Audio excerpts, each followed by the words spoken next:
আমাদের তো ধর্মের মধ্যে যে সর্ষের মধ্যে ভূত, আমাদের ধর্মের মধ্যে সেরকম গন্ডগোল হয়ে আছে।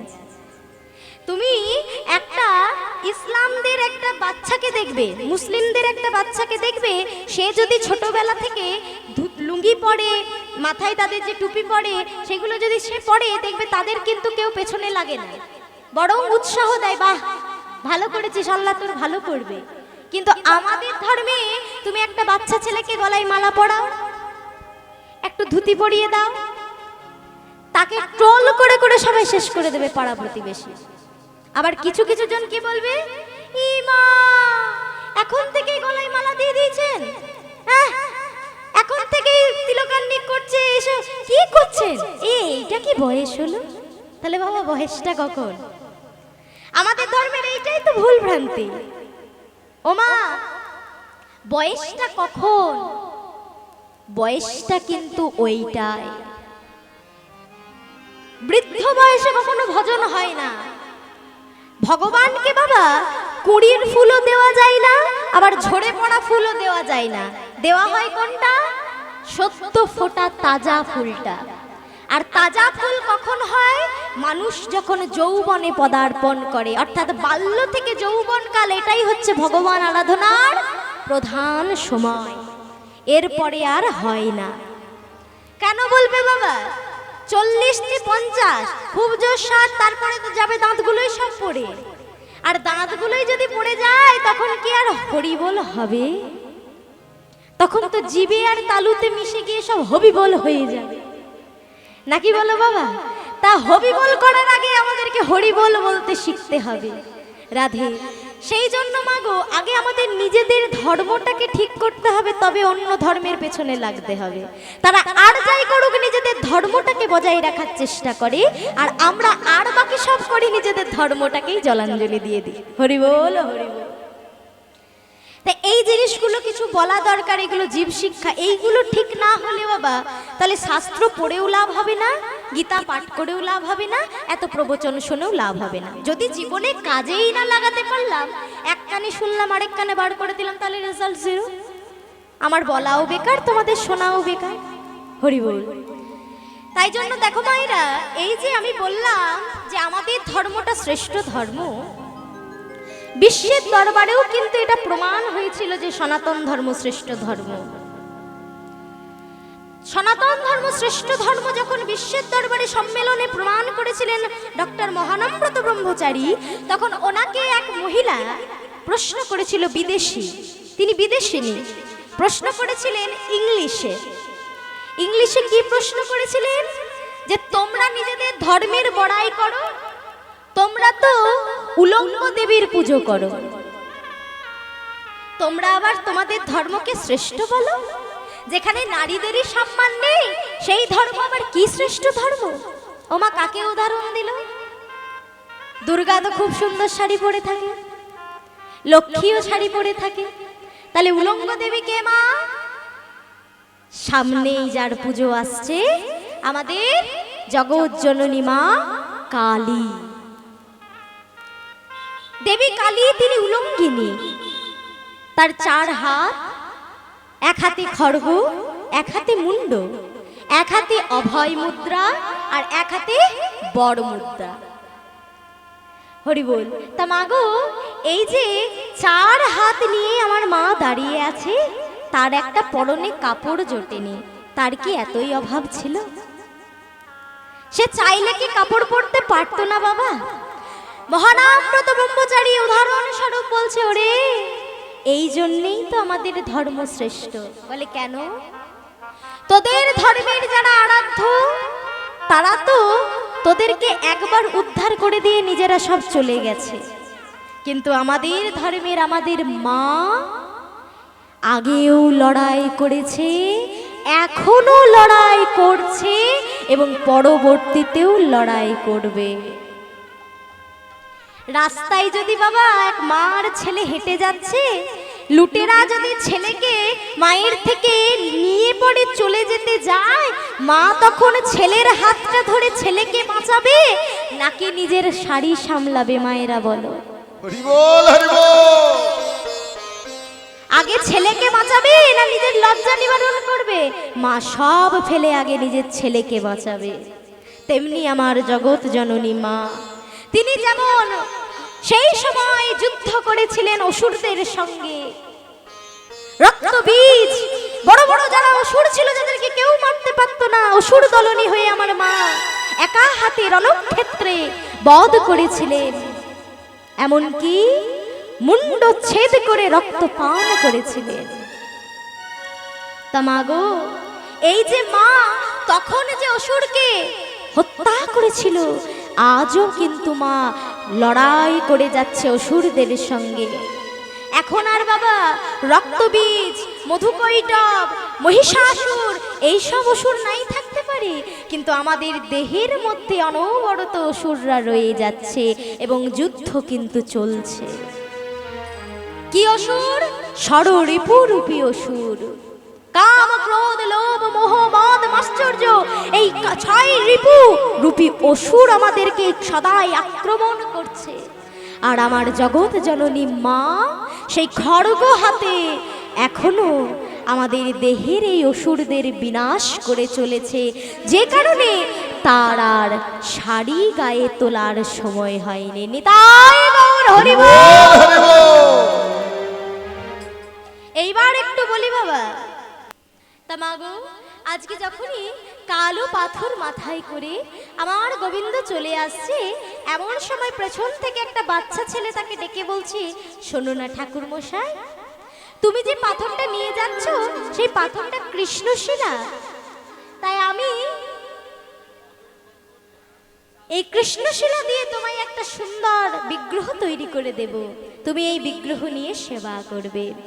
তাই মাগো, সেই কালো পাথর থেকে তৈরি হলো গোপীনাথের বিগ্রহ। গোপীনাথের বিগ্রহ তৈরি করে নিজের ছেলের আসনে গোপীনাথকে বসিয়ে স্ত্রী এবং গোবিন্দ ঘোষ উভয় মিলে গোপীনাথের সেবা করে। কিছুদিন যেতে যেতে আমার গোবিন্দ ঘোষের ঘর আরো কোলে জন্মগ্রহণ করলো একটা ছোট্ট শিশু। সকলে তাকে দেখতে এসেছে। মাকে জিজ্ঞেস করা হলো, মা চন্দ্রাবলী, কি নাম রাখবি রে? তখন চন্দ্রাবলী মা বলল, আমি নাম রাখবো গোপীনাথ। তাই বাবা, সে ছেলে গোপীনাথ ধীরে ধীরে বড় হচ্ছে, কিন্তু একটা সন্তানকে পেয়ে আজ গোবিন্দ ঘোষ আর চন্দ্রাবলী মন্দিরের গোপীনাথের কথা ভুলতে বসেছে। এইবারে বাবা, ভগবানকে ভালোবাসা ভালো, কিন্তু সেই ভালোবাসার মধ্যে যদি ফাঁক থেকে যায় তাহলে সেটা ভগবান সহ্য করতে পারে না। ছেলে গোপীনাথ যারা বড় হচ্ছে, মন্দিরের গোপীনাথের রাগ হচ্ছে, কি আমাকে ভালোবাসো, কিন্তু আজকে আমার থেকে তোমার ছেলে গোপীনাথ এত বড় হয়ে গেছে যে আমার কথা ভুলে যাচ্ছ। তবে শোনো, আমি যেমন দিতে পারি আমি কেড়ে নিতেও পারি। তাই কি হলো, এতটাই ক্রোধান্বিত হলেন ভগবান যে ভক্তির পরীক্ষা নেওয়ার জন্য প্রথমে কেড়ে নিলেন স্ত্রী চন্দ্রাবলীকে। অবাক হয়ে গেল গোবিন্দ ঘোষ স্ত্রীর মৃত্যুতে, কিন্তু কি করবে বাবা, মারা যখন গেছে শ্মশানে তো নিয়ে যেতে হবে। তাই ছোট্ট শিশুকে কাছে নিয়ে কাঁধে করে স্ত্রীর দেহ নিয়ে সৎকার করতে গেলেন শ্মশানে। সৎকার করে সমস্ত ক্রিয়াকার্য সম্পূর্ণ করে এইবারে গোবিন্দ ঘোষ ছেলেকে নিয়ে ব্যস্ত হয়ে পড়লেন বাবা। ছেলেকে নিয়ে এতই ব্যস্ত হয়ে পড়লেন বাবা যে মন্দিরের গোপীনাথকে যে সেবা দিতে হবে সেটার কথাই ভুলে গেলেন। যেখানে মন্দিরের গোপীনাথকে বারবার সেবা দেওয়া হতো, সেখানে আজ কোনো দিন একবারও হয় না। এবার তোমরাই বলো মায়েরা, কোনো ব্যক্তি যদি 6 বার খায়, তাকে যদি একবার খেতে দাও, রাগ হবে না? আরো রেগে গেলেন মন্দিরের গোপীনাথ। রেগে গিয়ে বললেন, তবে রে আমায় খেতে দেওয়ার কথাও মনে থাকছে না? তবে শোন, তোর বউটাকে তো মেরেছি, এবার তোর ছেলেটাকেও মারবো। তাই একদিন কি হলো জানো বাবা, খেলতে খেলতে ছোট্ট গোপীনাথের মাথায় উঠল তীব্র যন্ত্রণা। আর ওই একটুকু যন্ত্রণার মধ্যে দিয়ে গোপীনাথ প্রাণ হারালো। গোবিন্দ ঘোষ অনেক চেষ্টা করলো, নিয়ে গেল চরণামৃত।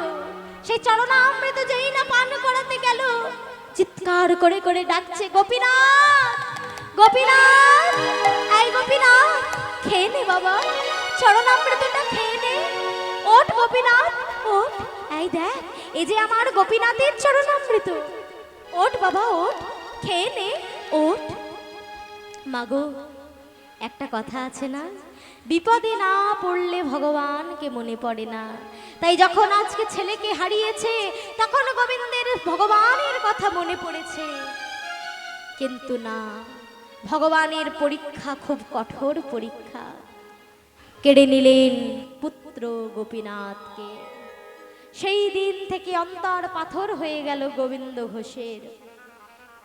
অভিমানে রাগে ভগবানকে বললেন, হে দয়াময়, তোমায় ভালোবাসতাম, তোমায় সেবা করেছি, সেবায় ত্রুটি হয়েছিল বলে তুমি আমায় ছেড়ে একাকী বৃন্দাবনে চলে গেছিলে, নিয়ে যাওনি আমায়। তোমার কথা মতো সংসার করলাম, কিন্তু তুমি আমার স্ত্রীকে কেড়ে নিলে, তবু তোমার সেবা দিয়েছি। কিন্তু হে গোপীনাথ, আজ তুমি আমায় আমার একমাত্র সন্তানকে কেড়ে নিলে। ওমা, পুত্র শোক যে কি শোক বাবা, তা যে পেয়েছে সেই জানে। তাই অন্তর পাথর হয়ে গেল গোবিন্দ ঘোষের। বললেন, আজ আমার পুত্রকে তুমি যখন কেড়ে নিয়েছো, তবে শোনো গোপীনাথ, আজ থেকে আমি তোমাকে আর কোনো সেবা দেব না, দেব না, দেব না। তাই মাগো, একদিন গেল, দুদিন গেল, 3 দিন গেল, 4 দিন প্রভাত সময়। এইবারে ভক্তের কঠোর অভিমানে ভগবানের সিংহাসন টলে উঠেছে। ভগবান আজ মন্দির থেকে দেখছে, আহারে, আমি বুঝি আমার ভক্তকে একটু বেশি কষ্ট দিয়ে ফেলেছি। এই কষ্ট যে আমি আর দেখতে পাচ্ছি না। কেন জানো মা? ছেলের দেহ সৎকার করে আসা থেকে গোবিন্দ ঘোষ হাসেও না, কাঁদেও না, কারোর সাথে কথাও বলে না, ভগবানের সেবাও করে না। তাই মাগো, আজকে ভগবান আর থাকতে পারলেন না।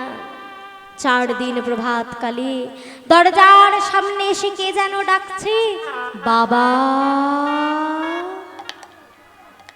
বাবা, বাবা। কে? তন্দ্রাগত। কে? কে আমায় ডাকে? এ কি কার স্বর আমি পাই? বাবা, এ কি? এ যে আমার গোপীনাথের স্বর, এ যে আমার গোপীনাথের ডাক।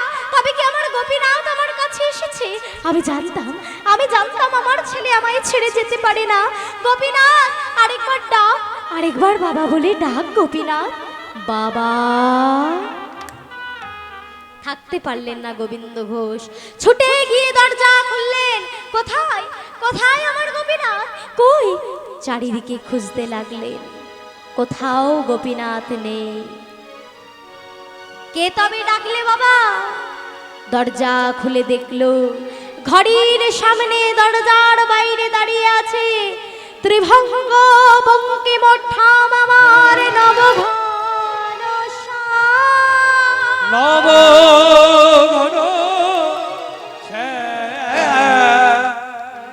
অচল বিগ্রহ সচল হয়ে গেছে। মন্দিরের গোপীনাথ মন্দির ছেড়ে চলে এসেছে, দরজার সামনে গিয়ে ডাকছে, বাবা, একি তুমি, তুমি এখানে এসেছো? ছি ছি ছি ছি ছি ছি ছি, আমার কাছ থেকে আমার একমাত্র সন্তানকে কেড়ে নিয়ে এখন তুমি বাবা ডাকতে এসেছো? তোমার লজ্জা করে না? তুমি জানো পুত্রের কর্তব্য কি? তুমি যদি জানতে, তবে এক পিতার কাছে তার পুত্রকে কেড়ে নিতে পারতে না। আজ থেকে আমার কোনো পুত্র নেই, আমার পুত্র 4 দিন আগে গত হয়েছে, তুমি ফিরে যাও। মানি না, মানি না তোমায় আমার ছেলে রূপে। বাবা, তবে তুমি বলো বাবা, কি করলে আমি তোমার ছেলে হতে পারো? ওমা, কোনো ব্যক্তি কথা বলছে না গো, ওই মন্দিরের গোপীনাথের বিগ্রহ থেকে বেরিয়ে আসছে ঈশ্বর। এই জন্যই তো ভগবান আমায় বলেছে, যে করি আমার আশামি তার করি সর্বনাশ, তার করি সর্বনাশ। তবু যদি না ছাড়ি মোরা, আমি জন্ম জন্মান্তর হই তার দাসানুদাস।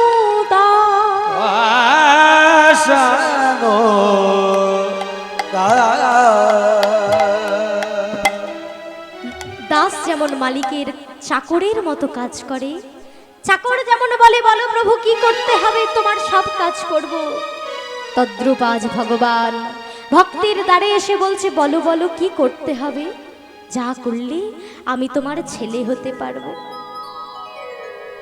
ভক্ত তখন বলছে তুমি পারবে, তুমি পারবে পুত্রের কর্তব্য পালন করতে, তুমি যে আমায় বাবা বলে ডেকেছো, তুমি আমার পুত্র হতে পারবে?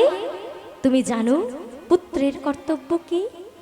পুত্রের কর্তব্য হলো পিতা মারা গেলে তাকে কাঁধে করে শ্মশানে নিয়ে যেতে হয়, নিজ হাতে মুখাগ্নি কিংবা মুখে মৃত্তিকা দিতে হয়, আবার একদিন নয় দুদিন নয় 30 দিন, কারোর 10 দিন, কারোর 15 দিন হবিষান্ন সেবা করতে হয়, আর শ্রাদ্ধে বসতে হয়, নিজ হাতে পিণ্ড দান করতে হয়।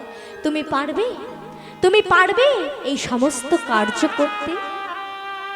আহা, গোপীনাথের বিগ্রহ থেকে আমার প্রাণ গোপীনাথ বলছে বাবা, আমি যদি এই কর্মগুলো করি তুমি আমায় খেতে দেবে বাবা, তুমি আমায় খেতে দেবে। আহা, যিনি এই বিশ্ব ব্রহ্মাণ্ডের মালিক, মানুষ সৃষ্টি করলো, ফল ফুল আদি সব সৃষ্টি করলেন, তার কি একটু আহারের অভাব? কিন্তু না মা, ভক্ত বৎসল আমার ভগবান, সেই ভক্তের হাতে সেবা নেবে বলে তার এই ছলনা, তার এই লীলা। তাই যেই না বলেছে খেতে দেবে বাবা, এমন সময় ভক্ত বলছে কি বললে গোপীনাথ? হ্যাঁ হ্যাঁ বাবা, আজ 3 দিন হয়ে গেছে তোমার এক ছেলে মারা গেছে, তুমি যে আমাকেও কিছু খেতে দাওনি বাবা, তুমি তো আমাকেও নিজের ছেলে বলো। তবে বাবা, কোনো পিতার যদি এক সন্তান মারা যায়, সেই পিতা কি তবে তার আরেক সন্তানকে না খাইয়ে রেখে দেয়? আমার যে বড় খিদে পেয়েছে বাবা, তুমি আমায় খেতে দাও। আহা, এইভাবে বললে কি আর ভক্ত থাকতে পারে গো? ভক্ত গোবিন্দ ঘোষ সমস্ত রাগ অভিমান ভুলে গেল, স্ত্রী শোক পুত্র শোক সমস্ত কিছু ভুলে গিয়ে গঙ্গায় স্নান করে নানাবিধ উপচারে ভগবানের সেবা দিল। সেই দিন থেকে আমার গোবিন্দ ঘোষ প্রতিদিন ভগবানের সেবা করে, সময় অতিবাহিত হয়, দিনে দিনে বয়স হতে শুরু করলো, কিন্তু বয়স হলেও তিনি প্রতিদিন ভগবানের সেবা করতেন, আর প্রভাতকালে তুলসী পরিক্রমা করতেন, আর বৃন্দা দেবীতে জল দিয়ে বৃন্দা দেবীর কাছে নিজের মনোবাসনা জানাতেন, হে দেবী বৃন্দা, হে তুলসী, তুমি তো কৃষ্ণ প্রিয়সী, না জানি যদি আমার কোনো অপরাধ থাকে, তুমি তো কৃষ্ণ প্রিয়া, তাই তুমি কৃপা করো, তোমার কৃপায় যেন আমি ভবতরী পার হতে পারি। একটাই বাসনা, আর থাকতে চাই না, আর থাকতে চাই না দয়াময়, এবার আমায় তুমি তোমার করে নাও, কৃপা করো হে বৃন্দা দেবী, আমায় যেন কৃষ্ণ পদ লাভ হয়, আশীর্বাদ করো। তাই প্রতিদিন অঝর নয়নে কাঁদে, আর গোপীনাথের বিগ্রহের কাছে বসে বসে বলে, হে দয়াময়, এই জগতে অনেক দিন তো হলো, অনেক সুখ পেলাম, অনেক দুঃখ পেলাম, অনেক শান্তি পেলাম, অনেক অশান্তি পেলাম, কিন্তু দয়াময় তুমি তো আমার হলে না, তাই এবার তোমার কাছে আমার একটাই বাসনা দয়াময়, আমায় তোমার করে নাও। হরি হে এ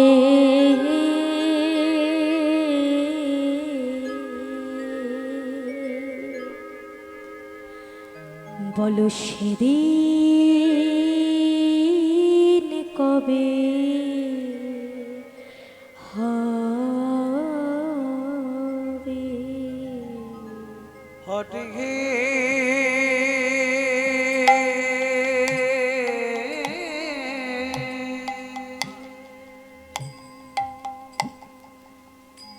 বলো সেদিন কবে হবে?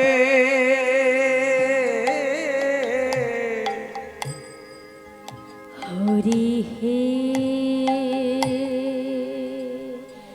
এ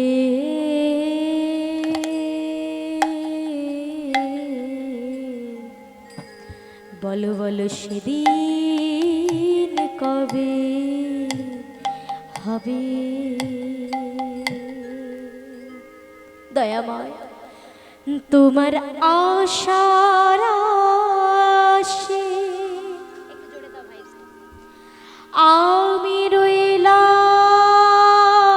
বসে, তোমার ওই চরণ পাব বলে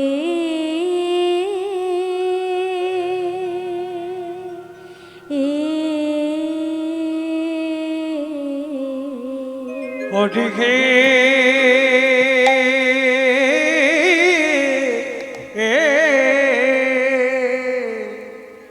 বলো সেদিন কবে হবে? তাই বাবা, এইভাবে যদি ভগবানকে ডাকা হয়, ভগবানকে কৃপা না করে পারে, আজ গোবিন্দের সেই দিন এলো, ভগবান তাকে কৃপা করলো। কি হলো গো? ভাবিতে ভাবিতে গোবিন্দের সেই দিন আইলো, সেই দিন আগিল। কৃপা করো প্রাণ গৌর বলে গোবিন্দ গোবিন্দ চিরবিদায় নিল। চির বিদায়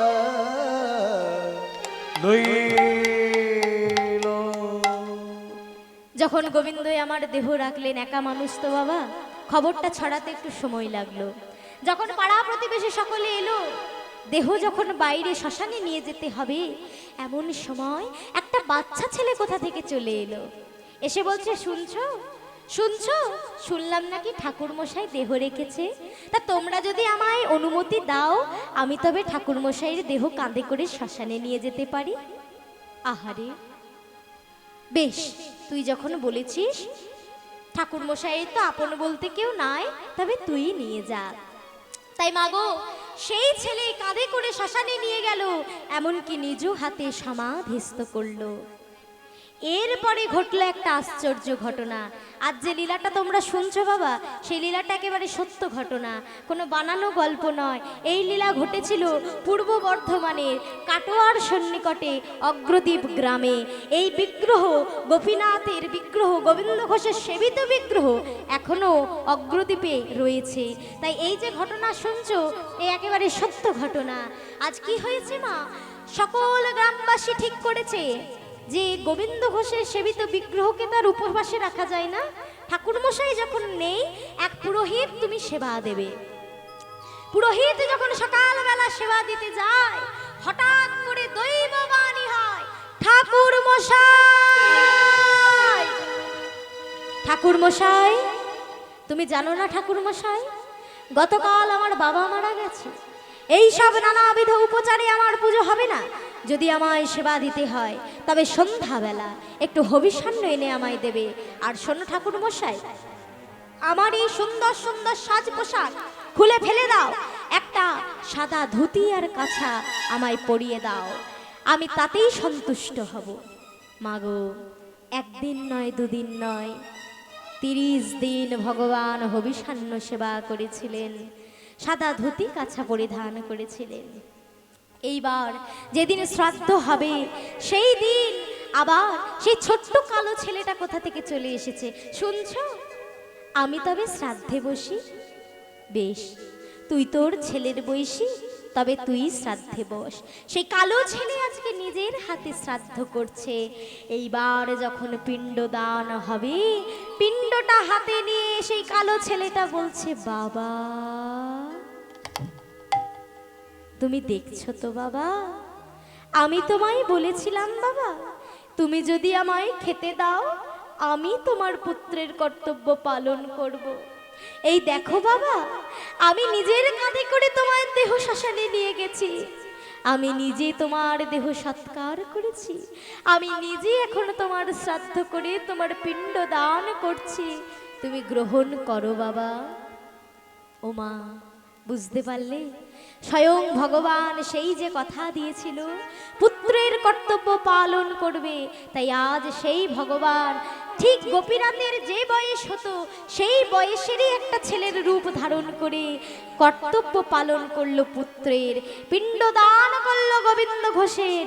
মাগো, তাই তো যুগে যুগে জন্মে জন্মে তিনি ভক্তের ভগবান, কথা দিয়েছিলেন ভগবান পুত্রের কর্তব্য পালন করবে, কথা দিয়ে কথা রাখলেন।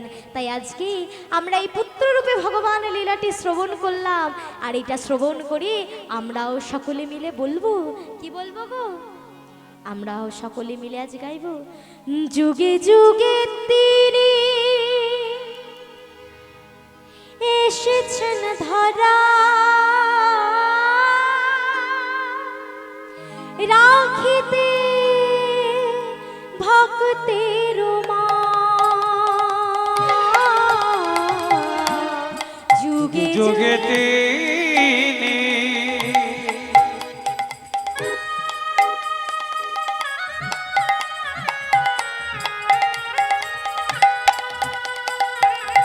এসেছে ধরা,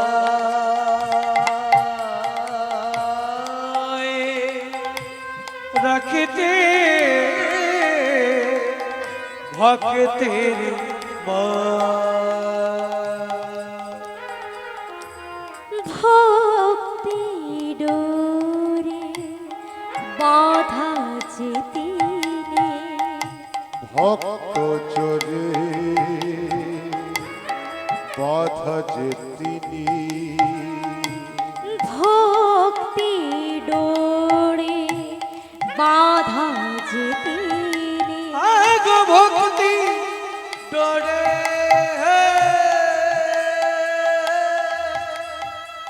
বাধা যে তিনি,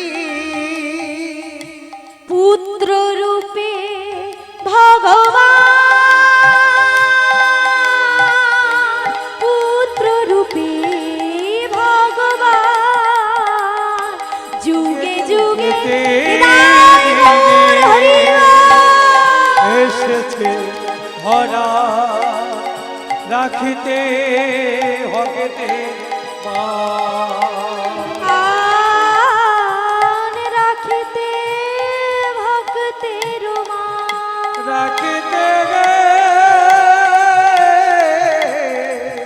ভক্তের মা, রাখিতে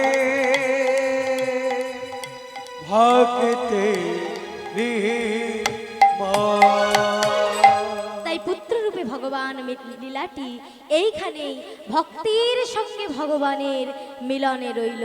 নিতাই গৌর প্রেমানন্দে হরিবল হরিবল হরিবল। তাই আজ সকল মিলে আমরা বলবো, চৌদিকে বৈষ্ণব মিলি করে দিয়া করো তালি, ওগো চৌদিকে বৈষ্ণব মিলি করে দিয়া করো তালি, চৌদিকে বৈষ্ণব মিলে করে দেয়া করতালি, হরি হরি হরি হরি বলে হরি বল, হরে হরে হরে হরে বলে বলবে, হরি হরি হরি হরি বলে হরি বল, হরি হরি হরি হরি বলে হরি বলে হরি বল হরি বল, হরি বলে হরে হরি বল হরি বল। হরি বল হরি বল। ওগো উঠিল আরাম